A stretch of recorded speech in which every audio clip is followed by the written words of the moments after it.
Welcome to Dave's Cooking Show, coming at you every Sunday, Monday, Wednesday, and Friday at 4 p.m. Central Standard Time. Don't forget to like, share, and subscribe, as most of you are not subscribed.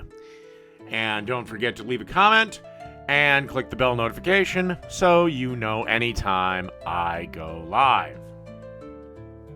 Now, today for you, we have the Italian Blonde Pizza.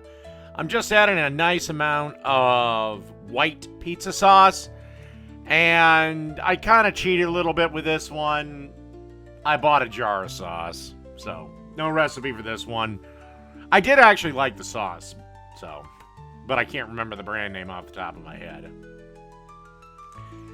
And then we're going to add some Italian sausage. Then we're going to add some slices of roasted red peppers. And then we're going to add some minced garlic. Then we're going to add some whole milk mozzarella cheese. And then we're going to pop this into a 550-degree oven for about 7 minutes, or until the cheese is ooey and gooey and the edges are golden brown. If you can't get your oven up to 550, you'll obviously have to adjust some cooking times. And through the magic of cooking show editing, our pizza is done. The recipe for how I made the dough is coming up after, as some people have given me suggestions that maybe I should put it at the back end of the video.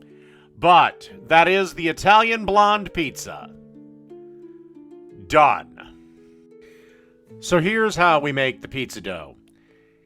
In a bowl, as you can see here, I have 5 cups of all-purpose flour.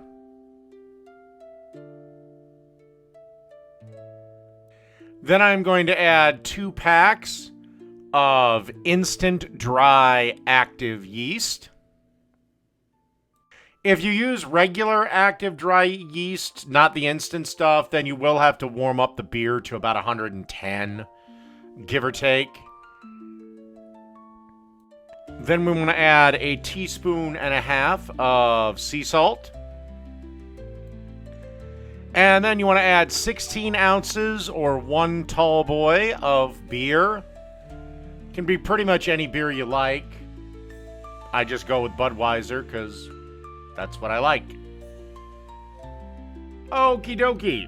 Then we just want to get our paddle attachment and turn it on and let this mix around, knead around for 8 to 10 minutes. Then I took the dough out, formed it into a ball, got about a half a tablespoon to a tablespoon worth of olive oil, covered it. Then I covered the bowl with a towel, put it in a depowered oven that's turned off, and let that proof for about 2.5 to 3 hours. Then I divided it into 5-ounce balls, covered them on a baking sheet, and let them proof again for about 45 minutes. Now, if you want this dough to develop flavor further, seal put it in either a Tupperware thing and seal that, or cover this in clear film and leave that down in the fridge for 24 to 72 hours. All right, that's pretty much the dough recipe.